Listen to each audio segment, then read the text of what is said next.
마태복음 11장 말씀입니다. 마태복음 11장은 우리 예수님께서 제자들, 12제자를 파송하신 후에 있었던 일들인데요. 특별히 이제 세례요한이 옥에 갇혔다가 예수님께서 행하시는 일에 대해서 오해를 합니다. 오해를 해서 예수님이 오실 메시아인 줄 알고 있었는데 예수님이 하는 일을 들어보니까 메시아 같지 않습니다.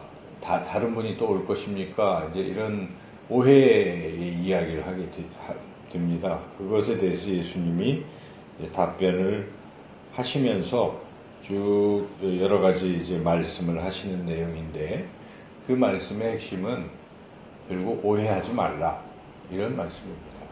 예수님을 오해하지 말라 하는 그런 것이죠. 그래서 여기에 보면 이 3절에 요한이 옥에서 제자들 보내서 예수께 여짜오되 오실 그이가 당신이 오니까 우리가 다른 일을 기다리오리까 이제 이렇게 질문하고 있죠. 왜 세례 요한은 예수님을 이렇게 오해하고 있을까요? 그 핵심은 세례요한 생각에, 자기 생각을 하는 거예요. 자기 생각에 메시아는 오셔서 심판을 하시는 분이다 이렇게 생각하고 있는 것입니다. 세례요한은.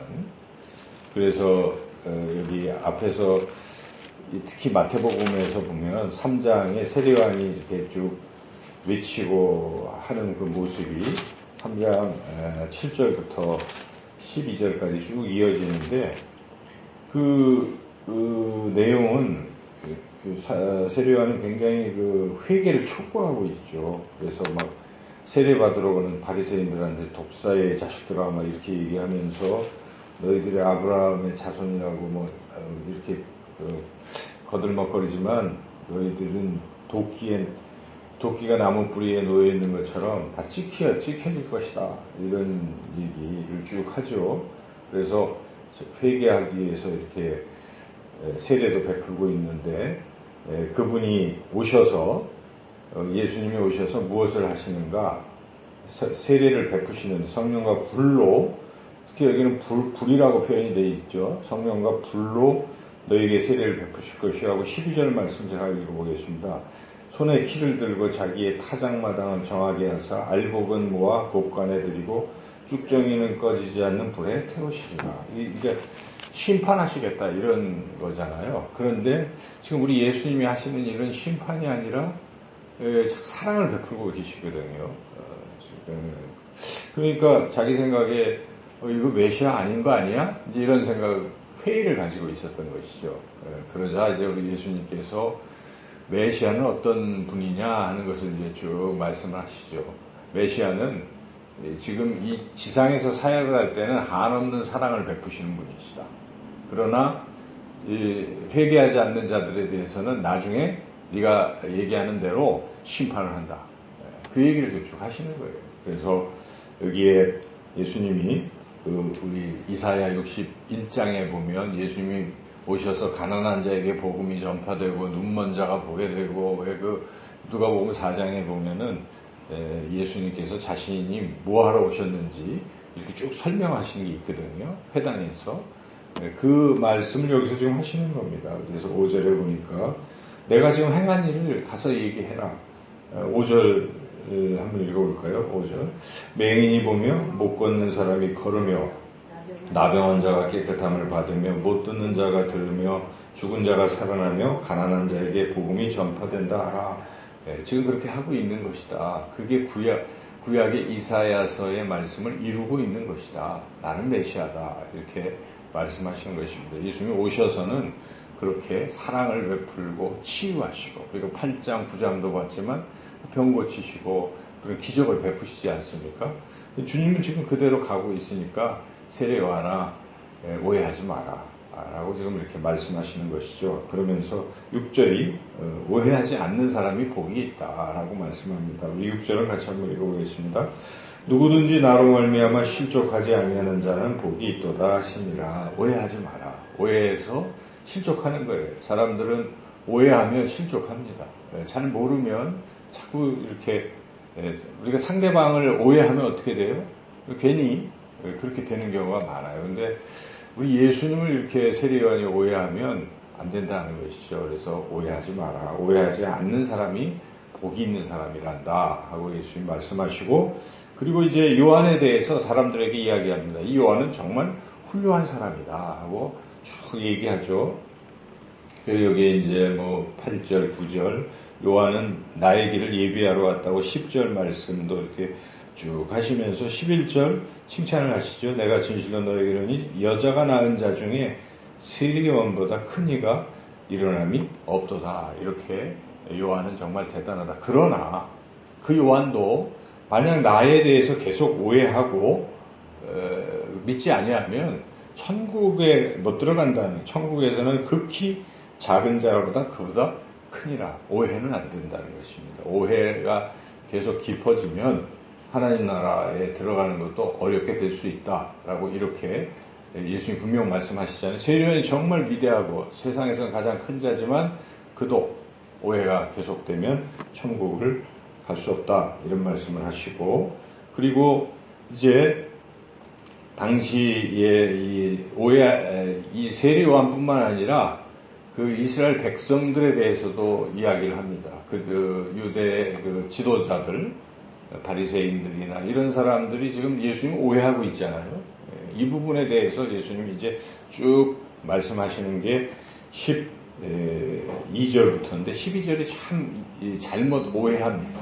설교할 때도 이 오해해서 설교를 잘못하는 사람들이 많이 있습니다만 우리가 12절 같이 읽어보겠습니다. 세례요한의 때부터 지금까지 천국은 침노를 당하나니 침노하는 자는 빼앗느니라. 그러니까 이 한 절 말씀만 가지고 설교하는 사람은 어떻게 설교를 하냐면, 천국은 우리가 적극적으로 해야만 천국 갈 수 있다. 이렇게 우리 신앙이 적극적이 돼야 된다. 이런 오해가 되는 설교를 하는 것이죠. 그런데 그것은 이 본문의 문맥을 잘못 이해했기 때문에 그렇습니다. 이 12절이 왜 나왔습니까? 이 12절은 지금 오해하고 있는, 천국에서 극히 작은 자라도 그보다 크니라, 오해하는 자들에 대한 이야기를 하고 있는 거예요. 세례 요한이 오해를 했는데 이 세례 요한을 또 오해해서 한 사람들, 그 당시의 종교 지도자들이 또 있다는 것이. 그들은 세례 요한이 전한 것은 천국입니다. 천국이 가까웠느니라, 회개하라, 천국이 가까워. 이걸 지금 세례 요한이 외쳤는데 바로 그 천국을 지금 빼앗고 있다. 이 세례 요한의 말하는 그 천국은 침노를 당하는, 여기에 침노는 나쁜 뜻입니다. 그러니까 아주 공격한다는 것입니다. 하나님 나라를 공격하고 세례 요한을 공격하고 그것을 빼앗으려고 한다. 그 생명까지도 빼앗으려고 한다 하는 것입니다. 이 말씀대로 지금 세례 요한은 지금 감옥에 잡혀 있어요. 그리고 14장에 가면 세례 요한이 헤롯에 의해서 죽임을 당한다는 것이죠. 이와 같이 천국을 전하는 세례 요한을 죽이려고 하는 사람들, 이 오해하는 사람들이 있다 하면서 백성들이 얼마나 오해하고 있는지를 비유를 들어서, 장터의 그 비유 있잖아요. 피리 불고 춤추면 같이 즐거워해야 되는데 그러면 또 그것 가지고 또 오해하고, 또 슬피 울어도 거기에 같이 동참하지 않고 또 오해하고, 이런 부류의 사람들이 있다는 것입니다. 그렇게 비유를 들면서 18절, 19절에서 이 오해를 어떻게 하고 있는가, 당시 이스라엘 백성들이, 그것을 아주 분명하게 말씀하고 있습니다. 18, 19절을 읽어보겠습니다. 요한이 와서 먹지도 않고 마시지도 아니하며 그들이 말하기를 귀신이 들렸다 하더니, 인자는 와서 먹고 마시며 말하기를 보라, 먹기를 탐하고 포도주를 즐기는 사람이요 세리와 죄인의 친구로다 하니 지혜는 그 행한 일로 인하여 옳다함을 얻느니라. 이렇게 요한은 요한대로 오해하고 예수님은 예수님대로 오해하는 거예요. 그런데 두 분의 행동이 이렇게 상반된단 말이죠. 세례 요한은 아주 금식하고 절제하고 이렇잖아요. 그런데 예수님은 이 가난한 자들, 죄인들과 함께 이렇게 지내는 것이죠. 여기에 피리 불고 즐겁게 하는 모습이고, 세례 요한은 금식하고 슬퍼하는 그런 모습이죠. 그런데 오해하는 사람들의 특징은 이렇게 해도 나빠요. 또 저렇게 해도 나쁘다고 말하는 것이죠. 왜 우리 그런 성격을 가진 사람들이 있잖아요. 어떤 분들은 분위기가 이러면 그냥 같이 좋아해요. 축복해줘요. 축하하고, 또 힘들면 같이 아파해요. 이렇게 공감 능력이 있잖아요. 이게 보통 사람들 인간의 성정인데 그렇지 못한 사람들이 있어요. 꼭 뭔가 삐딱하게 나쁘게만 자꾸 보고. 당시 예수님 오셨을 때 그 종교 지도자들이나 이런 부류의 사람들은 그런 식으로 항상 보는 겁니다. 예수님이나 세례요한이나 그냥 삐딱하게 보고 나쁘게 본다. 지금 그 얘기를 예수님이 분명히 말씀하시고 이제 말씀하시는 것입니다. 세례요한이 오해했던 부분, 예수님은 심판하러 오시는 분이 왜 심판을 안 하시냐는 부분에 대해서 심판을 왜 안 하느냐? 한다 이것입니다. 그런데 그 때가 있다는 것이죠. 그래서 20절부터는 심판에 대한 준엄한 말씀을 예수님이 하시죠. 그래서 여기에 누구를 심판하시는가? 예수님께서 회개하지 않는 사람을 심판하시는 거죠. 오해하고 끝까지 회개하지 않는 사람은 결국 심판을 받고 지옥에 갈 수밖에 없다 하는 그런 말씀을 분명하게 하고 있는 것이죠. 그래서 여기에 20절을 한번 읽어보겠습니다.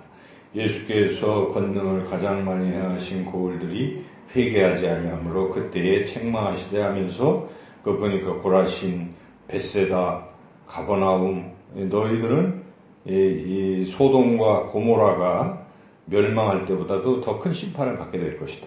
24절 읽어보시죠. 내가 너희에게 이르노니 심판날에 소돔 땅이 너보다 견디기 쉬우리라 하시니라. 준엄한 심판이 있다는 것입니다.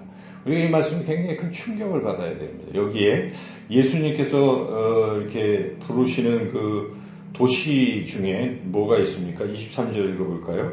가버나움아 네가 하늘에까지 높아지겠느냐 음부에까지 낮아지리라. 네가 내게 행한 모든 권능을 소돔에서 행하였더라면 그 성이 오늘까지 있었으리라.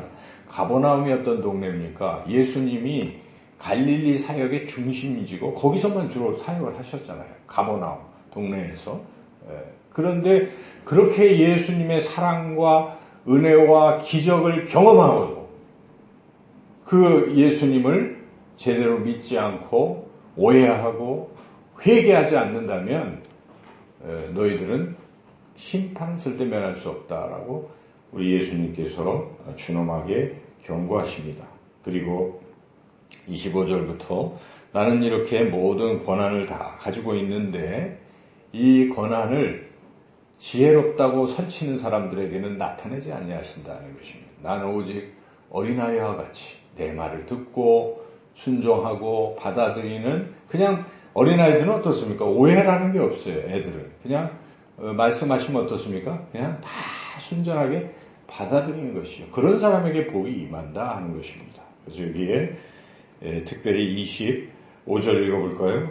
그때 예수께서 대답하여 이르시되 천지의 주제이신 아버지여 이것을 지혜롭고 슬기 있는 사람들에게는 숨기시고 어린아이들에게는 나타내심을 감사하나이다. 그렇습니다. 여러분 어린아이와 같지 않으면 천국에 갈 수 없다라고 예수님 말씀하십니다.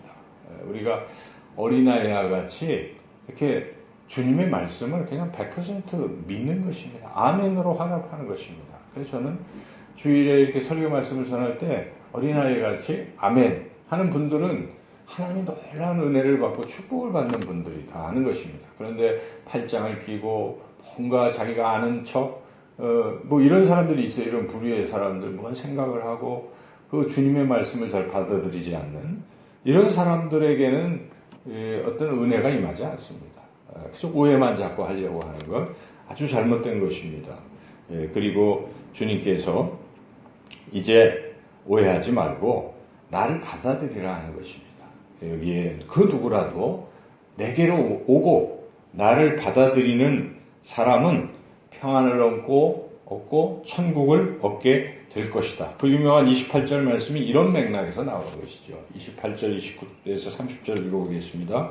수고하고 무거운 짐진 자들아 다 내게로 오라. 내가 너희를 쉬게 하리라. 나는 마음이 온유하고 겸손하니 나의 멍에를 메고 내게 배우라. 그리하면 너희 마음이 쉼을 얻으리니 이는 내 멍에는 쉽고 내 짐은 가벼움이라 하시니라. 이렇게 우리가 예수님 앞에 나오면 모든 무거운 짐 다 지어주시고 우리를 평안으로 인도하시고 쉼을 얻게 하시고 그리고 우리를 하나님 나라로 인도하시는데 물론 여기에 멍에를 매라고는 하시는 것이죠. 29절에 내 멍에를 메고 내게 배우라. 이 멍에는 보통 멍에하면 율법을 말하는데요. 이 멍에는 주님의 멍에는 어찌 보면 율법보다 더 강력한 멍에입니다. 산상수훈에서 우리가 5장, 7장에서 봤지만 예수님은 율법을 고쳐서 완성시키시는 의미에서 굉장히 더 높은 수준의 그러한 교훈을 우리에게 주시잖아요. 그렇게 살아야 된다. 그런데 그렇게 살아가야 되는 거예요. 주님 앞에 나오면 쉼을 얻는데 그것은 누가 하시는 것입니까? 내게 배우라. 주님이 다 그렇게 해 주시겠다는 것이죠. 우리를 그렇게 변화되게 하시고 주님을 닮은 사람으로 만들어 주신다는 것입니다. 만들어 주시고 쉼을 얻고 평안을 주시고 천국으로 인도하는 것. 우리가 바라는 것 아니겠습니까? 우리의 신앙생활의 목표는 우리가 주님과 동행하면서 주님이 주시는 평안을 누리며 주님을 닮아가고 세상 사람들과 같지 않고 변화되고 그리고 마지막으로 우리가 하나님 나라에 가는 것. 이것이 우리의 소망인데 그렇게 해주신다는 것이에요. 주님 앞에 나오면. 어떻게 해야 그런 복을 누릴 수 있습니까? 주님에 대해서 교만하지 말라라 하는 것입니다. 지혜롭고 슬기 있는 척하지 말라 하는 것입니다. 주님 앞에서는 어린아이와 같이 순수하게 주님 말씀을 받아들이라는 것입니다. 혹시 지금까지 오해했다면 빨리 회개하라는 것입니다. 끝까지 회개하지 아니하면 고라심과 가버나움과 벳세다와 같이 그렇게 낮아지게 되고 심판을 받게 될 것이다. 오늘 말씀의 주제입니다. 우리 인생을 살다 보면 어떤 상황 속에서 이런저런 오해를 할 수도 있겠지만 그러나 그 오해가 좋은 것이 아닙니다. 그리고 했다면 주님 앞에 나와 회개하고 더욱더 어린아이와 같이 주님 말씀에 순종하고 그래서 주님이 주시는 풍성한 복과 쉼과 또 평안과 그런 천국의 복을 받아 누리시는 우리 모두가 되시기를 주님의 이름으로 축원합니다.